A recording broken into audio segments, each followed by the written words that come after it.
चंद्रयान-3 रात 2 बजे करेगा कैसी बड़ी हरकत।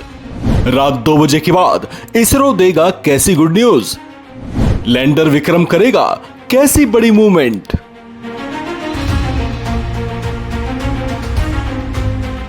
चंद्रयान-3 का लैंडर विक्रम मून ऑर्बिट में रात 2 बजे एक ऐसी हरकत करने वाला है जिसे लेकर भारत की स्पेस एजेंसी इसरो के अलावा दुनिया भर के वैज्ञानिकों का ध्यान उसी की ओर लगा रहेगा। भारत जिस पल का बेताबी से इंतजार कर रहा है वो पल अब बेहद नजदीक हैं।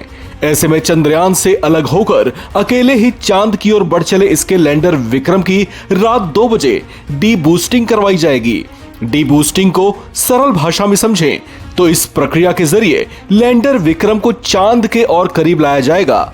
डी बूस्टिंग का मतलब होता है स्पेस क्राफ्ट की रफ्तार को कम करना, यानी ये अभी जिस वेग से चांद की ओर बढ़ रहा है उसकी रफ्तार को कम किया जाएगा।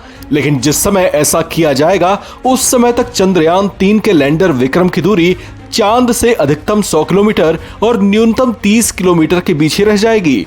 डी बूस्टिंग में यान के चलने की दिशा के अपोजिट डायरेक्शन में थ्रस्ट फायर किए जाते हैं।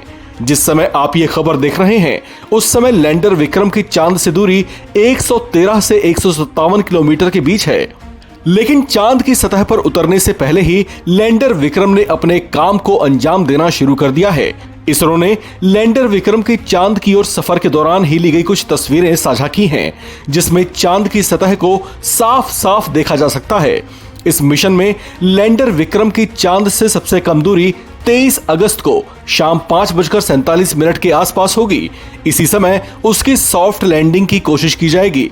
अगर इस लैंडिंग में किसी तरह की अड़चन आती है तो लैंडिंग की अगली कोशिश 1 महीने बाद की जाएगी, क्योंकि चंद्रयान-3 को लैंडिंग के लिए अगली सुबह का इंतजार करना होगा और चांद पर अगली सुबह 28 दिन के बाद होगी। इस संबंध में अंतरिक्ष रणनीतिकार पीके घोष ने भी जानकारी दी है। जो प्रोपल्शन मॉड्यूल था, जो लैंडर और उसके अंदर उसके भीतर जो रोवर है जिसका प्रज्ञान है, तो ये दोनों सेपरेट हो गए थे। अभी क्या होगा कि ये जो लैंडर है वो ऑर्बिट करता रहेगा चंद्रमा के आसपास एक सर्कुलर ऑर्बिट पे। अभी 153 इंटू 1763 किलोमीटर्स का है, जो सर्कुलर ही है। बाद में ये 100 इंटू 30 पे जाएगा, फिर वो धीरे धीरे से डी बूस्ट करेगा या रेट्रो फायरिंग जिसे कहते हैं वो करके इसके थ्रस्टर्स जो है रेट्रो फायरिंग करेंगे। उसकी धीमी वेलोसिटी को लेकर वो फिर नीचे सॉफ्ट लैंडिंग करेंगे। तो यही आइडिया है। और उसके बाद ये रोवर निकलेगा और कुछ 500 मीटर आसपास जाएगा और वहां पर वो साइंटिफिक एक्सपेरिमेंट्स लूनार सरफेस पे करेगा। इसरो के वैज्ञानिकों ने भारत के चंद्रयान-3 को चंद्रमा की सतह पर पहुंचाने में लगभग 40 दिन के समय का अनुमान लगाया था। इस संबंध में प्राप्त जानकारियों के मुताबिक इसरो के वैज्ञानिकों की योजना है कि वे 23 अगस्त को चांद की सतह पर सॉफ्ट लैंडिंग करवाएंगे।